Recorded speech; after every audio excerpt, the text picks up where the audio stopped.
I'm Amber Tresca, and this is About IBD. I'm a medical writer and patient educator who lives with a J-pouch due to ulcerative colitis. It's my mission to educate people living with Crohn's disease or ulcerative colitis about their disease and to bring awareness to the patient journey. Welcome to episode 164. People with inflammatory bowel disease, or IBD, sometimes have a difficult relationship with food. I think diet might be the most consistently controversial topic in IBD circles. A quick literature search shows that one study puts the rate of eating disorders in people with IBD at 24%. In the general population, it is about 3%. So being the host of a podcast about food might not seem like a natural fit for someone who lives with IBD. My guest is Michael Ornelas, the host of Fine Dining, the hilarious search for the most mediocre chain restaurant in America. And I need to note here that the word fine is in quotes. Michael also lives with a form of IBD. Whether it's ulcerative colitis or Crohn's disease is kind of up in the air at the time of this recording. Michael tells us how and why he got started with fine dining, why his diagnosis has been in question over the years, his controversial take on cheese, and about the time he pooped his pants in the street. Michael, thank you so much for coming on About IBD. Thank you for having me. Yeah, it is my pleasure. I'm so excited to get to speak to you after listening to your show, Fine Dining, which we'll get into. But first, I'd like to get a little introduction. Would you tell me a little bit about yourself? My name is Michael Ornelas. If I'm talking about my diagnosis, it's a little weird because on my last visit to my gastroenterologist like a month ago, he kind of told me, I don't know why you say you have Crohn's. I think you have ulcerative colitis. Oh. But I'm sure we'll get into my journey, but now I'm unsure what to say my diagnosis is because it was one, then it was the other for a long time. And I've gotten used to saying that. And now he's like, I think it's UC. Not that it's a huge thing that matters, the difference between one or the other. But just as far as my identity with it, it's kind of been thrown into upheaval. Oh, gosh. And I'm a podcaster. I do a show called Fine Dining. That's fine in quotes, the search for the most mediocre restaurant in America.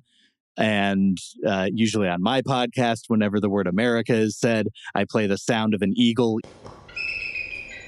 even though I use the sound of a red-tailed hawk because it just sounds better.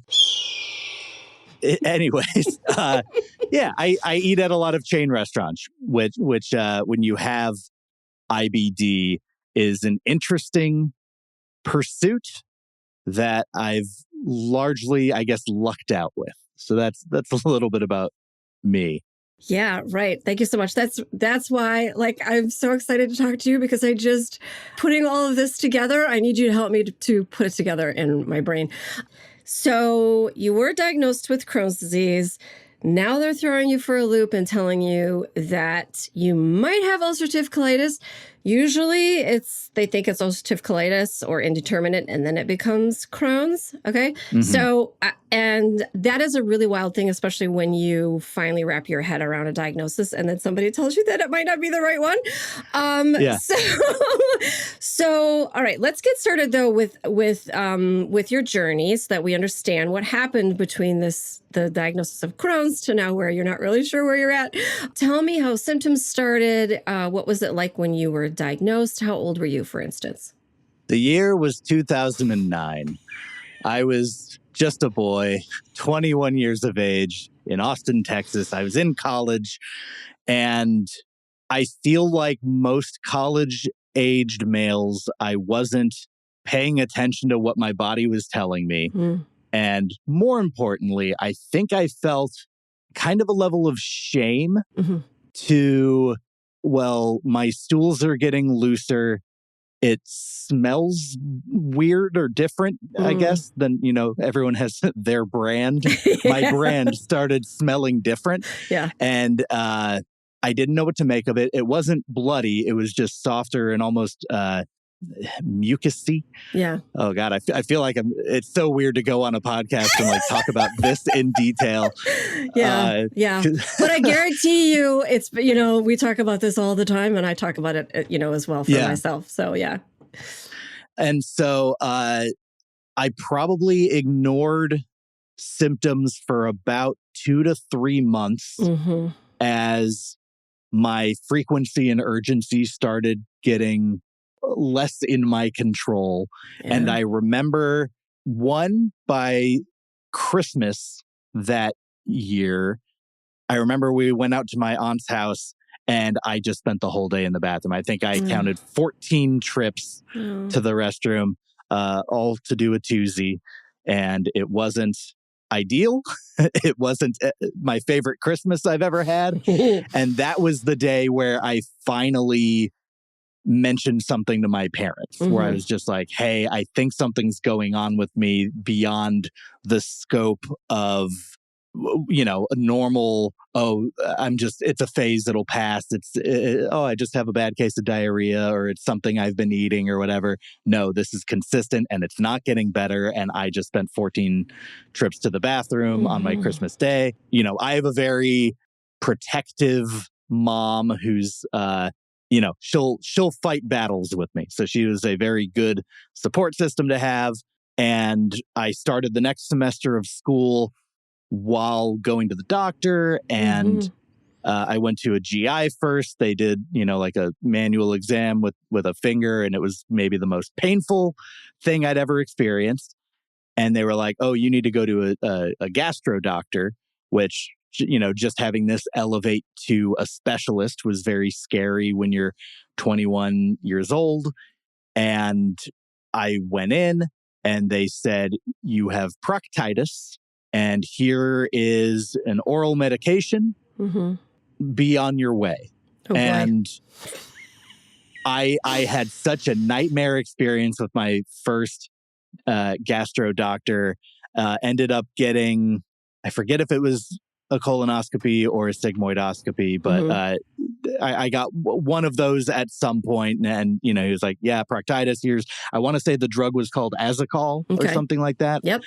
And it did nothing. I took it for probably 3 weeks and I saw no improvement. And I went back into him. He's like, oh, well, it takes about 90 days for it to. And I was like, well, tell me that. Yeah. 2, that sucks. And 3, things are getting worse. So I need something to hold me over now. So he threw me on a prednisone regimen, which sucks. My cheeks got really bloated. The back of my neck started getting, I think they call it like moon hump or something. I don't know. I don't remember. Buffalo hump Buffalo hump. Yeah, this is 15 years ago. It's all great stuff. Yeah. And I didn't recognize myself when I looked in the mirror. It was the journey. It's awful. Yeah. And then I think the prednisone plus like a suppository steroid that he gave me started working. And I was like, oh, I've turned a corner. And my dad had taken a job in Connecticut to be closer. Oh God, this is a story that's unrelated to Crohn's, but well, you have to tell it in case you don't know. I live in Connecticut, so now you have to tell the story. Oh, okay. So my freshman year of college, I went to a music conservatory in New York City, Manhattan School of Music. My life pursuit was to be an orchestral percussionist. Nice. And I only did a year of school there. My dad, who, my parents still do live in Austin. And he took a job in Stanford to be closer to me, but I transferred back. So I ended up like ships in the night. He's like, oh, I just took a job that's at least 2 or 3 year commitment in Connecticut. And I was like, sorry, I don't think that the orchestral music thing is going to pan out for me the way that I had hoped. This is before all the Crohn stuff. Right. And so I spent a spring break with him in Stanford the following year or whatever. once I had already gone back to University of Texas, and he never outwardly showed that he was devastated that that I left New York. You left him behind. But that is a thing that happened. But I went up there for spring break, ready to be like, oh, I have fun. I spent the whole week in the bathroom. Everything kind of came back with a force. This is about 3 months after that Christmas, right? And I remember they were like, you have, I think it was a perianal abscess, where they were like, you just, so much is going on down there that you got an abscess. So I had to get surgery on spring break for that to be removed, had stitches. I'm in the, I spent that whole trip in the bathtub because it was just like warmth. And it was, for recovery, it was like, okay, that's a thing. And I thought I was turning the corner of the proctitis. And I remember my doctor, who at this point I'd switched to a new GI, who ended up kind of being a saint to me, like just took very good care of me, told me that like, about 5% of the cases of proctitis become colitis, which I don't know if that's the number or what's true, but he yeah, I don't know. You have a look on your face that says that's not. No, that is not the number. or rather indicative of something. I don't know. It's a little higher than that. But yeah, okay. All right. That's fine. Yeah.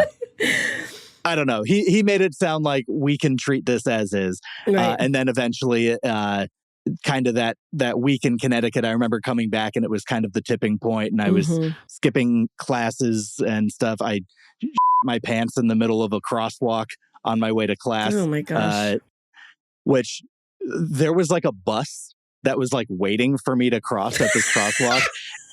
And people on this bus just saw a guy walk halfway across a crosswalk and then turn back the way he came from and waddle away. Like there's no way they don't know what's going on. Yeah. But that was my truth in that moment. Yeah.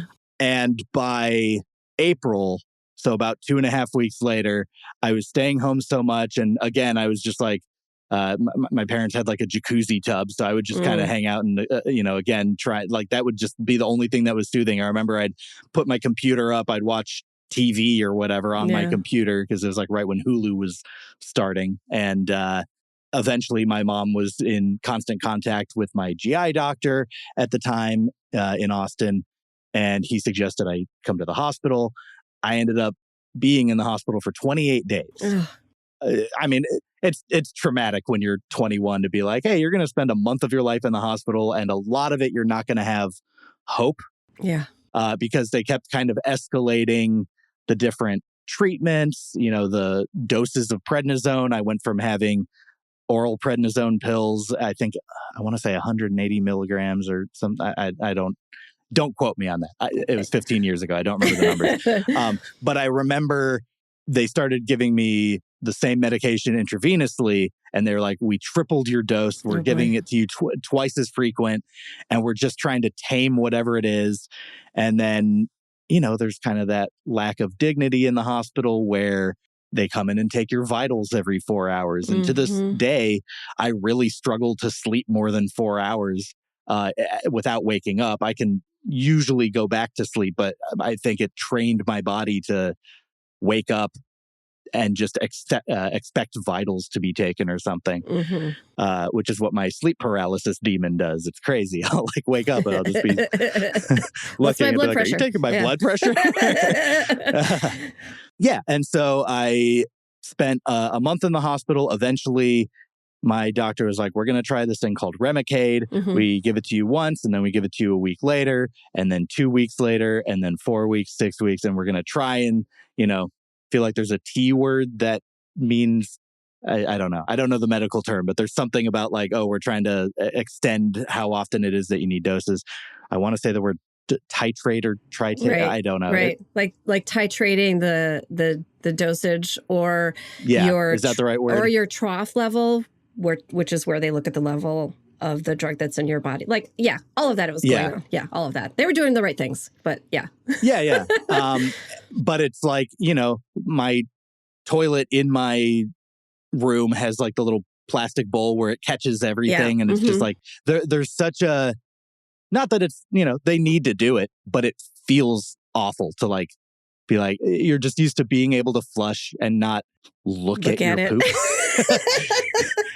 And, it's so regular to me now to have to do that. But anyways, the first batch of Remicade didn't take. The second one did. And I finally felt relief for the first time in 7 months that like, oh, there might be something we can do about this. I got out. Yeah, it was like literally, I think April 1st to April 28th was my stay in the hospital of 2010. And I got out. I retroactively had a medical withdrawal from my school semester so that I wasn't like failing all the classes I was in. Yeah. And then just, I kind of suffered a depression for the next year to year and a half as I kind of got used to my new paradigm. And the following, or, that summer, probably, I want to say August of 2010, we took a visit to Chicago, where my mom's side of the family is from, and had an appointment with Dr. Rubin, who I know is friend of the pod, a big shot, in this world. Yep. And he did a colonoscopy on me, and he said, "You don't have ulcerative colitis, you have Crohn's." And so his diagnosis is what I have gone with for the last 15 years. And it was at my last GI visit, which my doctor's at Cedars-Sinai here in LA. Yeah. He's the one who like looked at my chart and my findings and my, past colonoscopy, the like pictures from it or whatever. And he said, I don't see anything to me that indicates that it's Crohn's and not UC. So, but I've been seeing this guy for like since I moved to LA. So it's weird to me that he says that now, but I think it's just that I said I have Crohn's to him and he was like, oh, I see you as more of a UC patient. I don't know how much it matters, but Dr. Rubin is the only one who has seen me that has said it is Crohn's and not UC. Right. Well, I mean, as you get more evidence, you sometimes change what your opinion is. Dr. Rubin, friend of the show, has been mentioned in absence many, many times on my show. Oh, yeah. Yes. I imagine. Yeah. After the break, Michael's controversial take on cheese.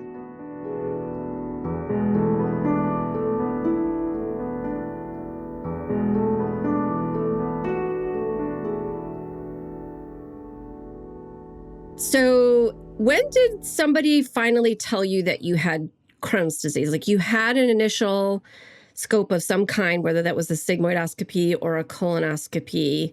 Yeah. Did they tell you then?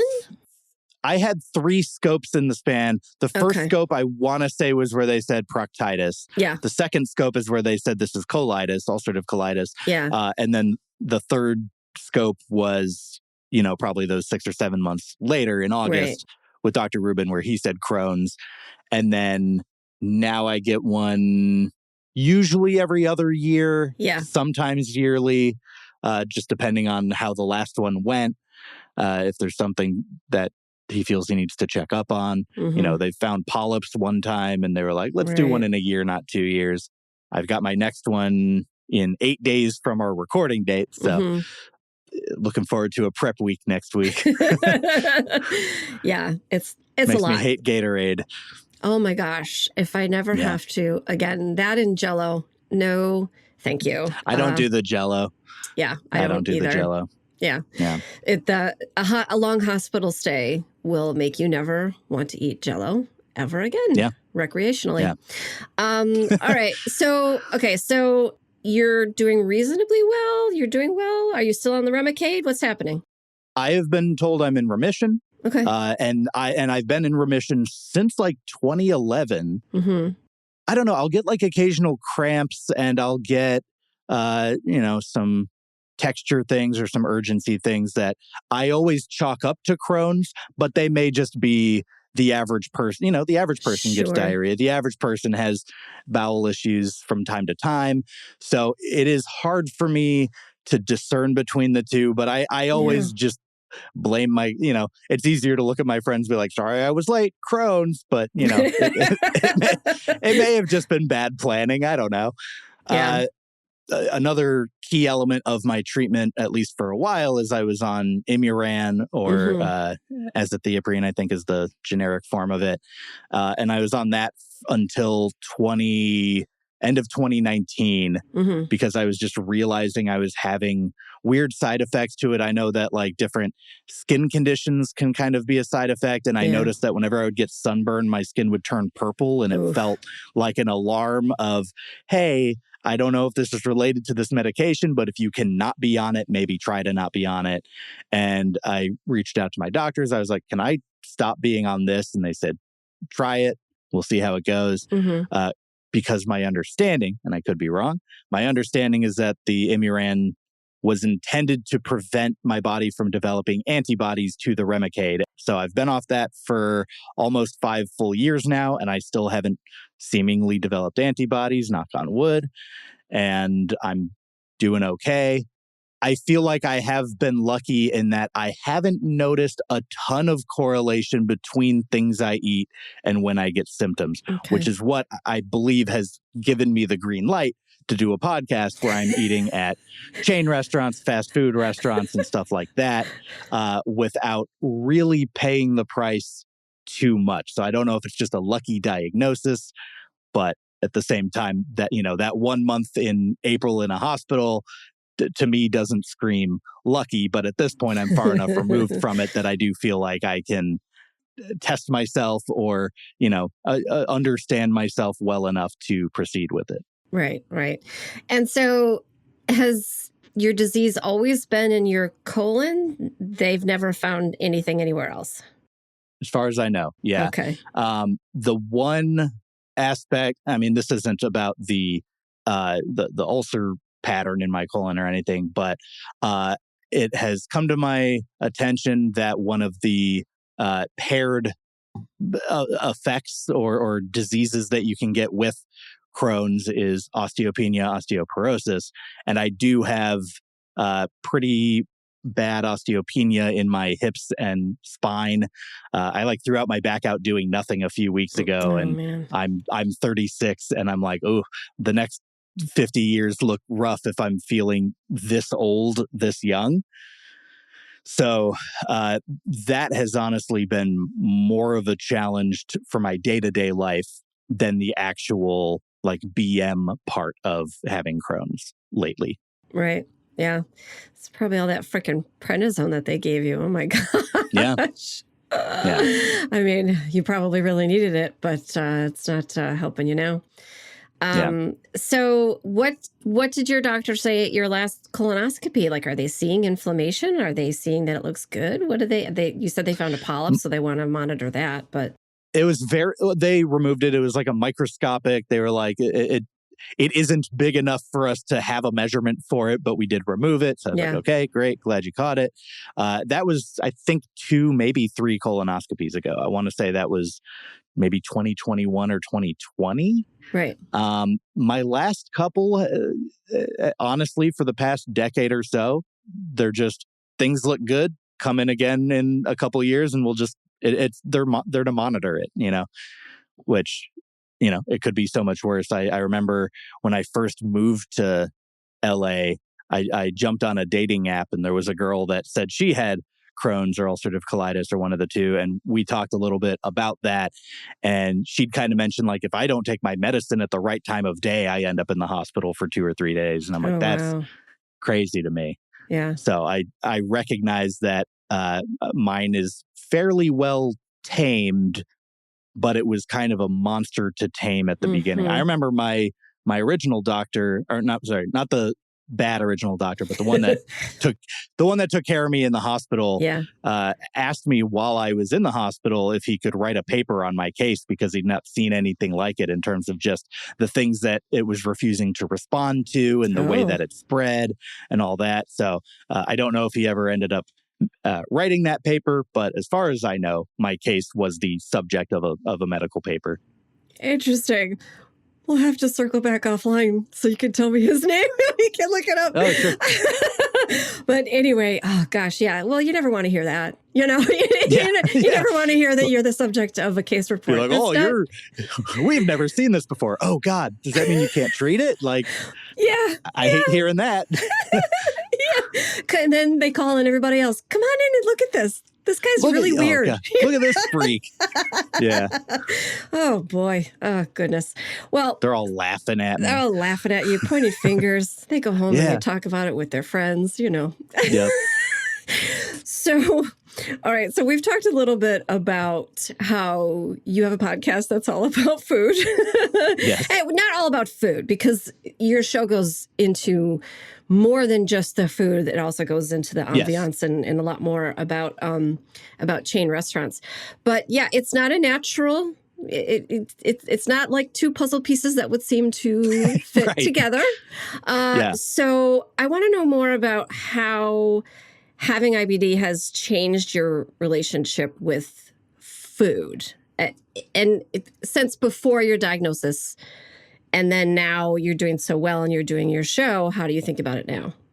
So I know that I was told while I was in the hospital to avoid roughage, things with seeds, things with leaves, things with skins, stuff like that, which was the bane of, my mom has been nagging me since forever to eat healthier things, but all the things that were falling into those categories were like, don't eat vegetables, don't eat nuts, don't, things that are a little bit healthier. And I know that some people react to caffeine, alcohol, which I don't drink, so that's not an issue of like cutting out alcohol or anything like that. And like super fatty foods I know can affect people. That's just been my diet. Like I've eaten like a fifth grader at a birthday party my whole life. and like my mom was begging my GI to like tell me like those things weren't okay to eat. And he was like, well, if those aren't causing him problems, they're fine. And she's like, I paid you off to say the other thing. They're like, sorry, I can't lie. Hippocratic oath or something. And so, yeah, I mean, even like spicy, I love really hot foods. They don't hurt me. There was one time it hurt me. I ate a raw ghost pepper in the name of comedy once, and that was a mistake. Yeah, for many reasons. For many reasons. And I did pay for that one later, maybe more related to my Crohn's and IBD. But yeah, I've been fortunate that like, eating burgers or fries or kind of greasier foods don't necessarily give me a problem. Dairy sometimes does. So that's the one where like, which luckily I don't like cheese, which is weird being someone who goes to play. I know. Look, I've been on the defensive of this. Look, season 2 of my show, I bleeped the word cheese. Like anytime someone would say, I bleeped it. And now I know why you did that, because I did hear that and was like, why are we bleeping cheese? Like, what is the problem?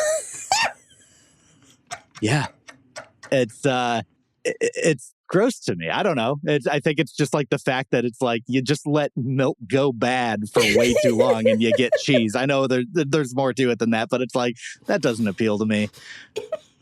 Who saw like really like old milk and was like, you know what, I'm still gonna chance it. Like, I don't know. No, but it's something where like I don't have a heavy dairy intake, but I do notice that like, if I have milk with cereal or ice cream, then I do sometimes find myself with some symptomatic results from that. But yeah, other than that, I do feel like I've been lucky with what I've been able to get away with eating. Up next, Michael tells us which chain restaurant really excites him.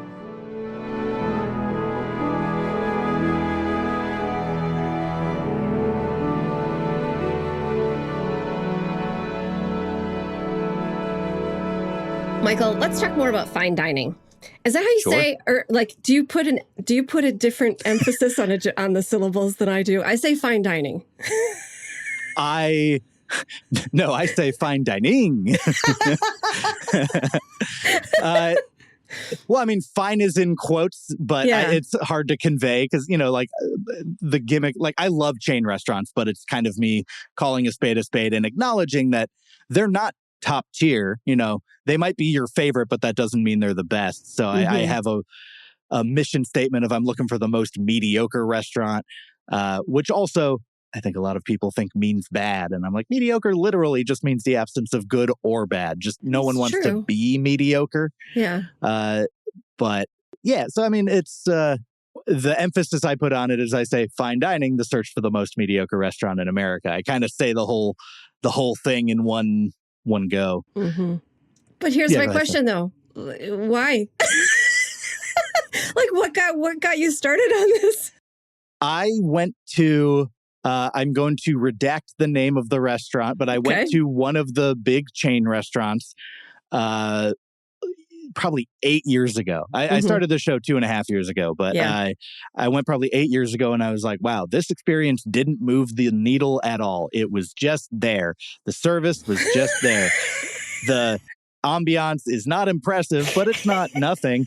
And the food meant nothing to me. And I was like, this is so mediocre. And then the friend that I was with, I kind of pitched to them. I was like, what if I did a show where I'm like reviewing chain restaurants and scoring them from 4 to 6 because that's where they all belong. And I thought that was kind of a silly idea, and it kind of stuck with me. And then like 5.5 years later, I was with a different friend. I was like, hey, what do you think about this podcast idea? And it's just, I'll go to a different chain restaurant each time, and I'm looking for the perfect 5. And it just seemed silly and an excuse to eat at all these places that I genuinely love. But if I'm looking at them objectively, they're not scoring like 8, 9, and 10. Mm-hmm. It's tongue in cheek. I view it as more of a comedy podcast than a food podcast. I have a lot of fun with it. I do a lot of silly things. I used to do a lot more silly things when the show was audio only. Like I'd put skits, and I still sometimes do songs. I did a rap song about how mediocre Cracker Barrel is earlier this year that I rather enjoyed. But yeah, I don't know. It's a creative outlet, and I genuinely get excited about an Outback Steakhouse. So, 100%. We do too. I mean, because there's not too many of them around in Connecticut. So when we find one, we 100% go there. The Bloomin' Onion is the perfect invention. Like, I don't know the name of the individual who came up with it, but they deserve a Nobel Prize. They made the perfect food. So I have listened to several episodes of your show. You do weekly, I think, right? So yes. There's a lot of them. I didn't get to all of them, but you do travel. Sometimes that enters into the show, and you're traveling to these different fine establishments, and travel can be difficult for people with IBD. So my question for you is, do you have any tips about traveling as you go around the country finding the perfect 5? So I've been in remission for, like I said, quite a long time now. 14 years I've been in, 13 or 14 years I've been in remission. Mm-hmm.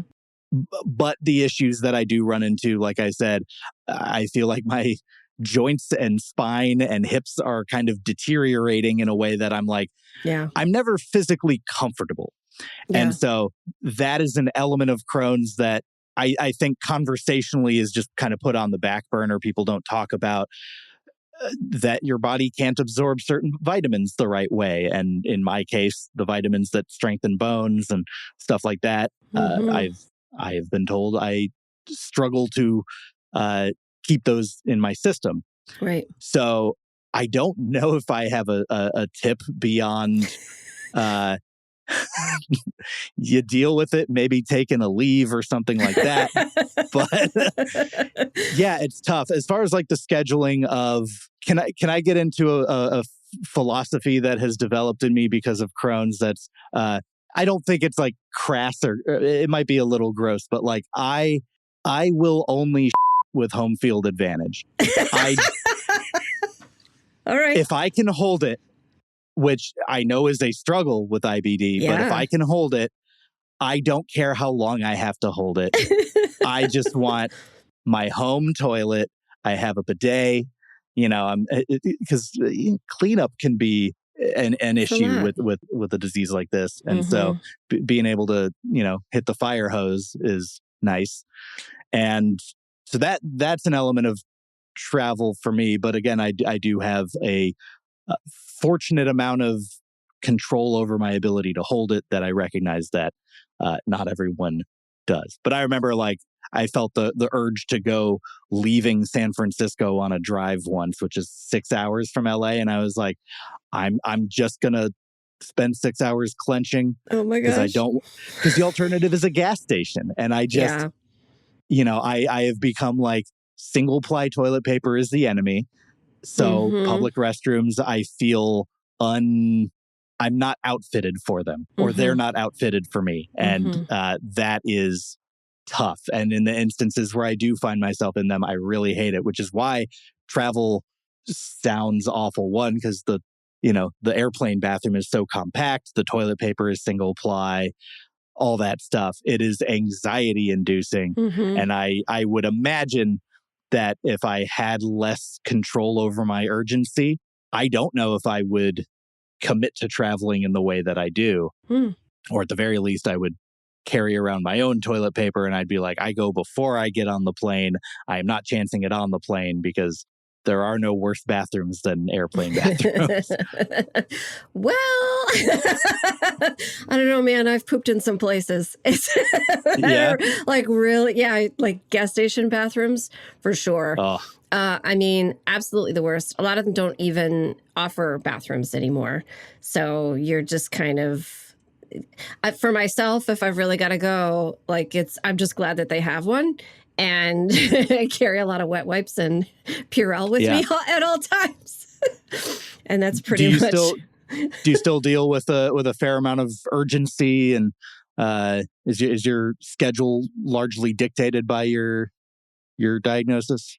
No, not really, because I'm post-surgical ulcerative colitis. So I have a J pouch. Oh, okay. And so I don't have urgency. I, haven't the bed since I had my surgery, so I'm really grateful for that. But with a J pouch, you can't hold it in like 6 hours. That just would not work out. J pouch is where your small intestine kind of like just it just goes straight to the rectum, right? It's folded back on itself like a J. So most of my rectum is gone. I have like a little tiny bit of it left. And that folded back part of my terminal ileum is now like a rectum. So, yeah. So it can hold a fair amount, but you don't want to be holding it for a long period of time. It's just, I know that was proposed to me as a potential route I was headed towards before the Remicade started getting things under control for me back in 2010. And if I remember correctly, he just said, your life will be closer to normal, but your ability to hold it will, your frequency will increase to probably 6 or 7 times a day is what I was told. So. Yeah. And I don't count. That's how unmemorable it is for me. So I go in and they ask me, how often do you go to the bathroom? And I'm like, like if I have pouchitis, which is kind of like, it's sort of an infection, but not really of the pouch. It's a lot more than that. And then it's, more like when you have fulminant colitis. But for you, like I had disease for 10 years before I had the surgery. So I woke up feeling better after surgery than I did going in. Yeah. That's how bad it was. For you, being diagnosed and then being told like 4 or 6 months later that you have to have surgery, like that's wild. Like that would be really, really hard to wrap your head around with a first flare up that you had to have surgery. Yeah. No, it was heading that way. Like he basically said, if this second batch of Remicade doesn't take, I have one more idea. And other than that, we're probably going to have to remove your colon. And so I was crying in a hospital bed, like, please, I hope this Remicade works. And then the second batch happened. And even then, it took 2 or 3 days for me to see my frequency and urgency go down. And I was like, okay, I'm cured, right? I can leave the hospital. He's like, no, we got to monitor for you a while. And this thing isn't going away as far as we know. And I was like, cool. Yeah. I love hearing that. Yeah. Yeah. Well, at least you got the truth at that point versus the, here you have proctitis, here's some Asacol, and like, see you in 90 days after you're going to the bathroom 14 times a day, every single day. I mean, that's not right. Oh, no, it's rough. Yeah. It's, and it's wild because I was diagnosed in 1989. So to me, it feels like 2009, 2010, like it should have been much better for you. It should have been much better. And I really just don't like that it went that way for you. So, well, I mean, once I got that second doctor, I do think that my experience, I would say, was as positive as it can be from the standpoint of who's like attending to me. But yeah, that first doctor, he was like an old guy, so you can tell like, oh, he hasn't learned anything new since 1989. Oh you know? boy. Yeah. He had, I think, an old school doctor mentality of just like, walk it off or whatever. I don't know. Rub some dirt on it. Yeah. Yeah. Coming up, Michael gives us his take on the IKEA food court.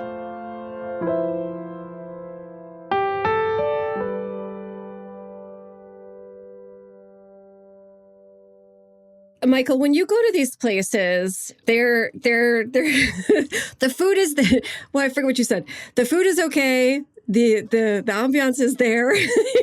Yeah. But chain restaurants aren't necessarily known for food that is going to be compatible with IBD or even necessarily with health. I know I even struggle sometimes if I'm going to go to a chain restaurant, finding something that I can eat that's not full of like corn or mushrooms or something that, you're really just not, or I've been told not to do. How do you order when you go to these places? I just think I've been lucky. I don't know. I think my remission has served me well. Yeah. Because burgers and fries are kind of my foundation, or like fried chicken and stuff like that, which I actually always was kind of a picky eater. Vegetables were something that like I kind of had to train myself and like get over. I will eat them, but like stuff with those rougher textures weren't always necessarily a big part of my diet in the first place. So, I do like an annual burger tournament, and that I don't really feel like I suffer that much because it's largely protein. But like I do get veggies on them. But I don't know. I almost feel like a jerk coming onto an IBD podcast and just saying like, I don't know, I eat whatever. And that's how I'm able to do a show. And you can't because your body doesn't react the same way as mine. But I mean, that kind of is my truth a little bit of like, I've just been lucky if I haven't been super reactive other than, like I said, dairy, which not liking cheese helps because dairy, I think, is the easiest one to avoid. And even then I can have a little bit. So like, a buttered bun or piece of toast or something like that usually doesn't give me a problem. It's like if I'm straight up drinking like a bowl of, or a cup of milk. That's what people drink out of. I'm not a dog. I was envisioning after the cereal is gone. Yeah. That just sounded, I drink a bowl of Coca-Cola or, something like that.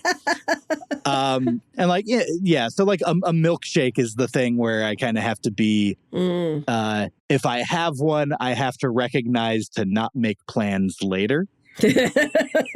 Yeah. Because I already have plans. Because you made that choice. Yeah. I think it's great though.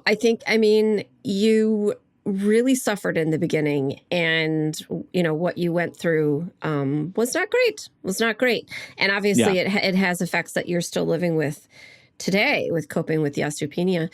So I think the fact that you can eat what you like is amazing. And I think it's a success story. So I think it's actually perfect for this show. So that's how I'm thinking about it. Good. All right. You were hospitalized that one time. Were you hospitalized any other times? Nope. No? Beyond like when I think the first few Remicade infusions, I went to a hospital before I found like an infusion center. Yeah. But after that, the only times I've been in the hospital are like, oh, go get a colonoscopy. And it's just at a center for that. But no hospitalizations, no noteworthy flare-ups. I had a couple that, nothing sent me to the hospital. It was just kind of like, I'm uncomfortable for a few days. Cramping used to be a pretty big problem for me. Like it would get pretty debilitating. But even that seems to have largely subsided. I get a little bit more leniency work when I'll like go in for a job and I'll just be like, hey, I have this condition. If I go take a bathroom break, it might be longer than the average person's, but beyond that. But that also just might be I'm very particular and diligent about cleanup. Yeah. So it's just like, I just don't want to walk around uncomfortable. So yeah, 100%. Yeah, because I was going to ask you if you would ever consider doing hospital food on your show. If I am hospitalized, it is a very real possibility.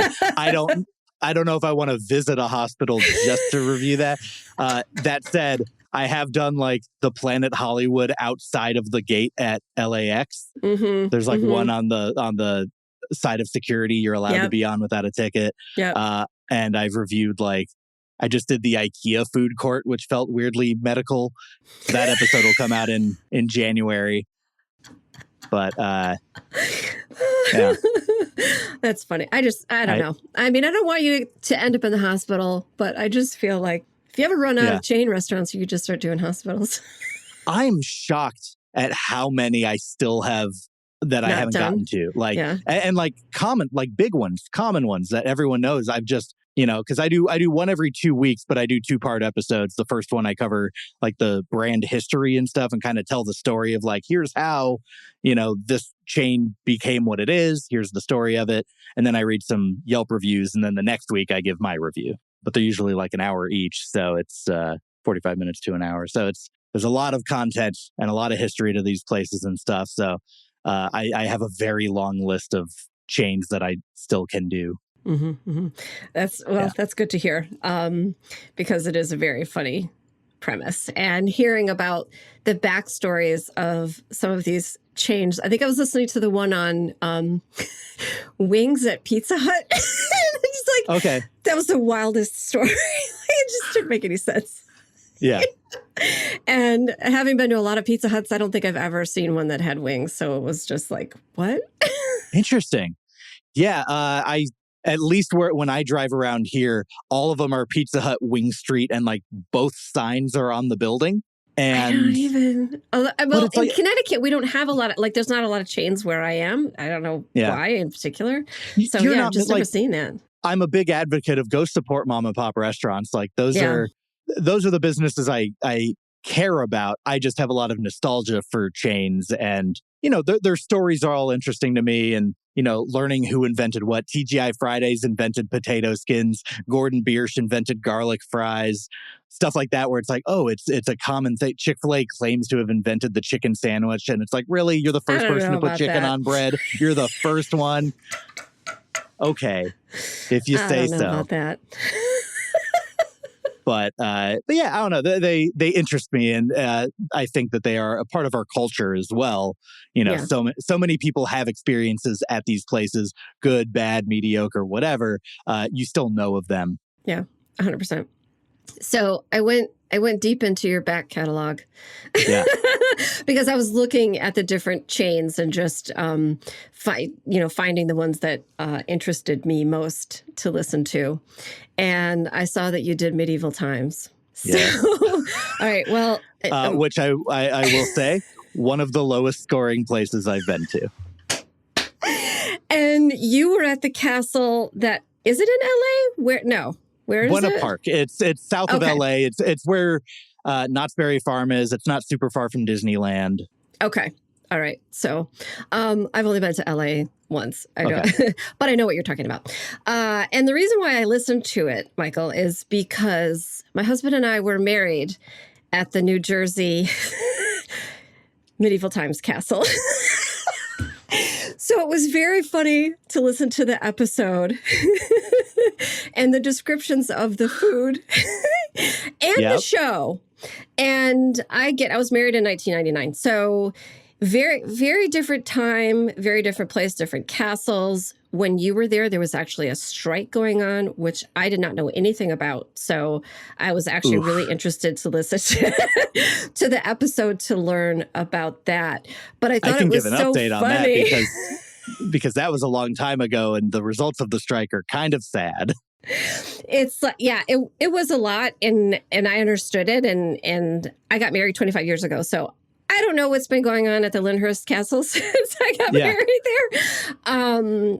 But our experience there was, well, they were lovely to work with. We got the ceremony, everything was there. We thought the show was great. Our night one, the area that we sat in was the black and white. And it was so funny because it never even occurred to me that, if you have your wedding there, the night where you're sitting, that night should win, right? Yeah. Didn't even occur to me. I was 26 years old, maybe, a little dumber than I am now. But and then we did go back. We did go back for our 15th anniversary. And, brought some folks with us, and we had, not on the same level, but we kind of had like a little room to ourselves where we sat to celebrate that. And were you like the Emperor and Gladiator? Like you held your thumb up and then turned it down and they beheaded one of the knights? They all look up to you. Should I finish him? And well, the story at the time when we got married, I don't remember it all, but what they did at that time was that the knight that won would come into that section and then pull a lady from that section, very heteronormative, but pull, and usually they would pull like a little girl, right? And then she would get to go up to the head where they had the king and the queen, because they had, king and the queen in that storyline or whatever. And of course, because we were there and I got married that day, like I got to be the person that got pulled out. And again, did not occur to me that is something that would occur. That it just makes sense, but it didn't occur to me at the time. But anyway, we had a great time. People still tell me how much they loved my wedding. I didn't have a problem with the food. So I just wanted to talk to you a little bit about that, about the contrasting experiences that we had. Yeah. So what's interesting is the strike leader, the name of my episode, I think, is Knights on Strike. But so they are one of two unionized medieval times casts. And the other one is at the Linwood, New Jersey one. Okay. And the woman who was the strike captain here is the one that organized the New Jersey one before coming here. Okay. And so she's probably not beloved by the company. But they struck for like a year. And early in the negotiations, the company told them, well, we have what you're asking for. Like, we can afford to pay you that. We just don't want to, which is not great. Yeah. And so I understand their frustrations. They're being asked to jump off of moving horses, and they have all these specialized roles and stuff like that, and they're asking for a higher, more livable wage. They're not getting that. So they went on strike, and the company bust in scabs from a few different locations, but mostly, I want to say Scottsdale, Arizona, since it's the closest one to Buena Park. And those were largely the ones doing the show. Anyone who wanted a refund as a result of the picketers outside were offered one.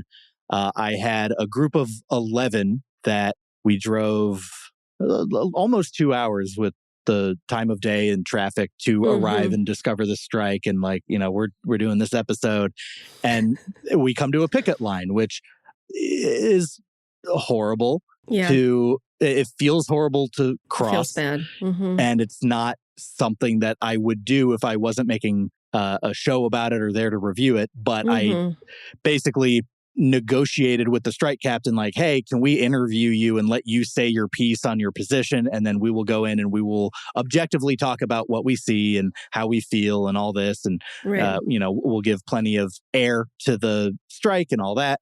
And she agreed and encouraged us to go in. And so, and three of my friends still didn't want to, so they, didn't go in. But, it's tough for a place like that because it's parents taking their kids don't understand a strike. Their kids don't understand, well, this is my birthday. Why wouldn't we go in? So, people are still crossing the picket line, and it's awful. It sucks. The food I just thought was, I'll say this. It was thematically appropriate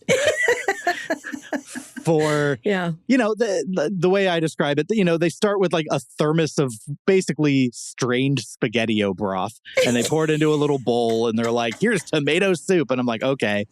And then they give you like a microwaved piece of garlic bread, and then they serve you baby dragon, tastes like chicken. It is chicken.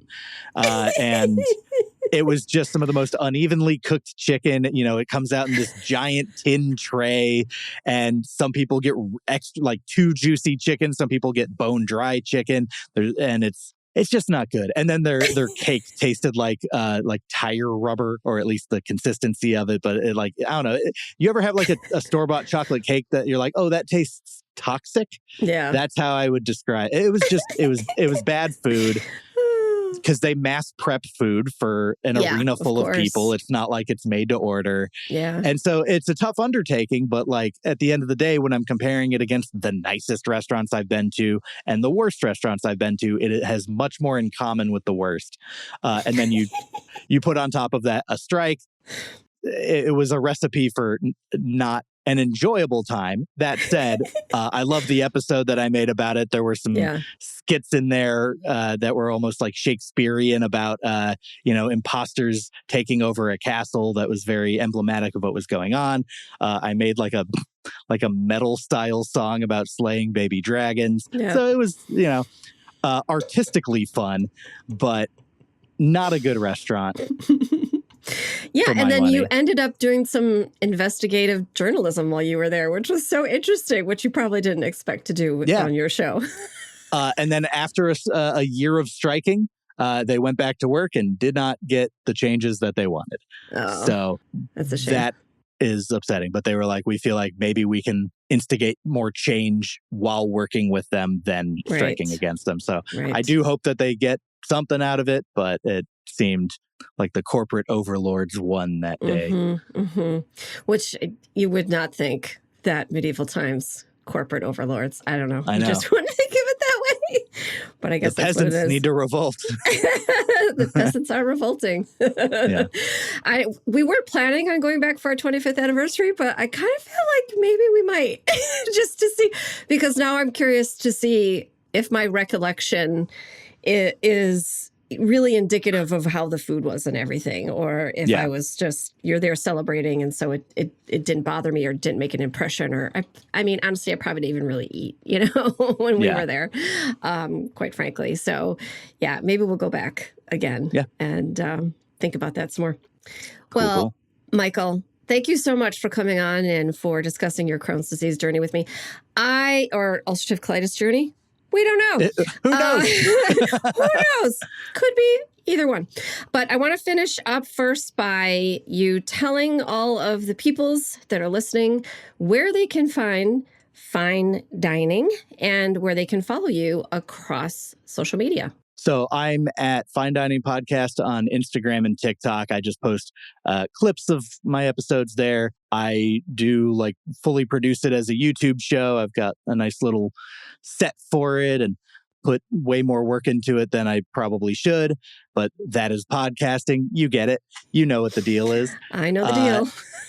And it's super fun. I have a different comedian guest every week. I just had Iffy Wadiwe from Dropout, formerly College Humor.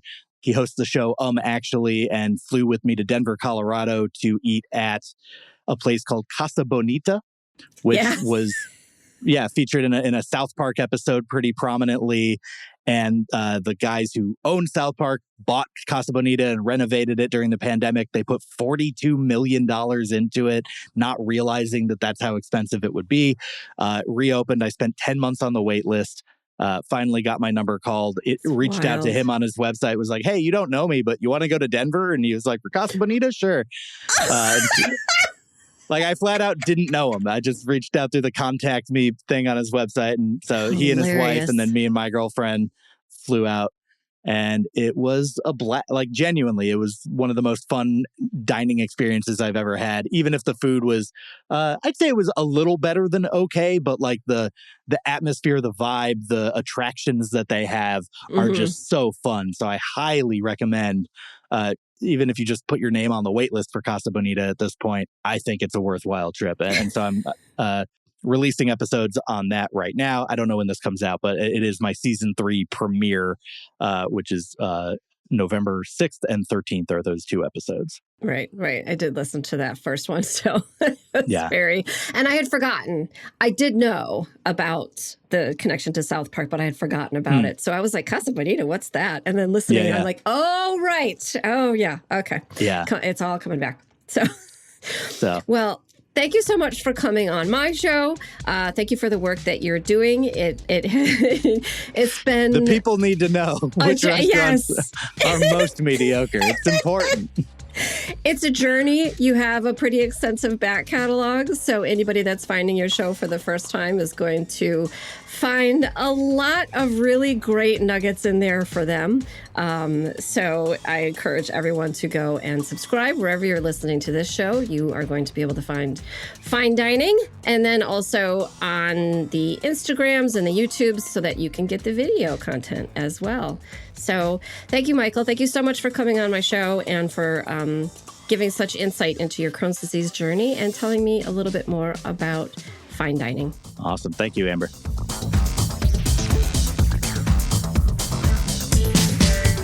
Hey, super listener. Thanks to Michael Ornelas for being my guest and for making me laugh so much, not only on this episode, but also while listening to Fine Dining. Wherever you are subscribed to this show, you can also subscribe to Fine Dining. You can also find him on the YouTubes. You'll not only get Michael's experience at chain restaurants, but also the history of these franchises and the food they serve, which is fascinating. I recommend you smash that subscribe or follow button on Fine Dining because coming up on the December episodes, Michael visits Arctic Circle. Arctic Circle is a burger chain in Utah and 7 other states that I have never heard of. Oh, and his guest for these episodes will be Santa Claus himself. As always, links to a written transcript, everyone's social media handles, and more information on the topics we discussed is in the show notes and on my episode 164 page on aboutibd.com.